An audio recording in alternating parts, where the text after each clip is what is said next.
All right, Nick Cook, the victorious Westside Renegades.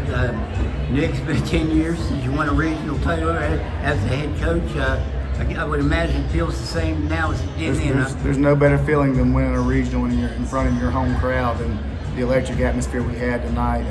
There's no better feeling as a coach.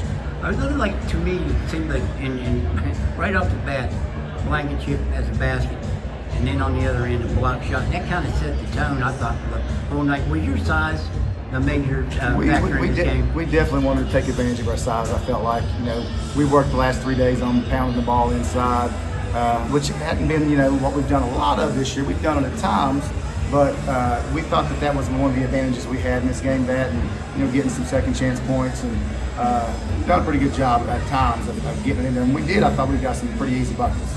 They were really, their three-point shooting, especially by Peyton Bales, really kind of, and Brown, Thad Brown, to some extent, really kept them in the game. Because those were the two guys scoring for them. It was definitely, and that's that why I thought. Frustrating to not. Well, it was, but most of the time, two guys aren't going to beat you. If you try to, usually I always think about, how's the team going to get to 55, and if they get to 40, where's the other 15 going to come from? So as long as the other guys aren't, getting hot, and we're doing a pretty good job on those guys, then usually we're going to be okay. So was there a turning point in this season? I mean, I don't want to go back and say a 30-point. Probably, yeah. Go ahead and say it. A Shady 30-point loss loss by 30 points. When they realized you lost one game since then. When they realized there's kind of another side to me at that point that they hadn't got to see yet, because I can handle losing, but I can't handle going up and just laying an egg like we did that night. So they had a pretty rough couple of days after that, and I think it opened their eyes to some things, and they saw that they needed to get with it a little bit if they wanted to do what they wanted to do and what they talked about, which is what happened tonight.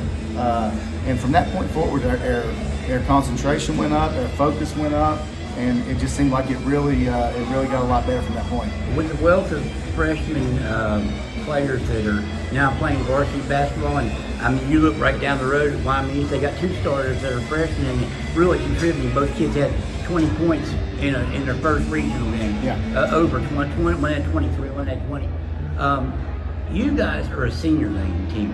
How much of a factor do you think that is? Nobody really talks about the senior teams anymore. They talk more about the freshmen. Exactly, but you guys have an experienced group out there. Right, and I like to, sometimes you like to have a good mix, but sometimes it is what it is. And when you've got 6 seniors like we do that all play a pivotal role, then to me you just got to kind of roll with it and use it to your benefit, because you have all that experience out there and knowledge and know-how, and most of these kids have been in about every situation possible. So I think it's a good thing. 2014, and you can correct me if I'm wrong, or 2015, probably would go down in the annals of being one of the best teams to come out of this school. Maybe I'm forgetting somebody if I am. I'm sorry. 03 and 04 were good also. But if you went to the state tournament with 14 or 15 teams and the 13 teams, yeah. Is there any similarity between, and I'm not meaning necessarily personnel-wise, is there a similarity between that team and this team? I think a lot of it just is the desire to win. This group was hungry this year. They were pretty hungry. Those other kids, I'm not saying they took it for granted, but then they kind of got used to going, and then it's just what they did, and they took it as a job. So, there's always similarities. Caden Vance has some similarities to Justin Coger a little bit. The way he is a matchup problem for a lot of teams. He can handle it on the outside. He can go in and post you up. He rebounds well. So, there's definitely some similarities to this team and some of the teams I've coached in the past.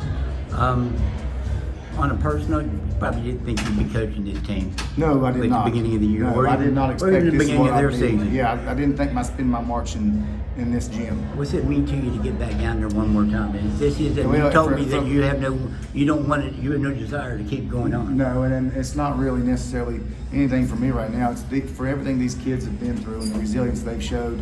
That's what it's all about right now. I'm just so happy for them. Like I said, I've been there. I've been there as a player. I've been there as a coach. These kids haven't, and they were hungry to get there. So I'm just glad that they're going to get to experience it. Any different coach after being off for a few years? I mean, how many years were you off? It's different. You were off, what, 10 years? 10 years? Yeah, it's different. It's different, but it's the same. You know, the kids still come in, put the work in. They want to do it right and get better. And but like I said, it's different but the same. Nick, I always appreciate it, man. Thanks, Thank buddy. you very much. Appreciate you.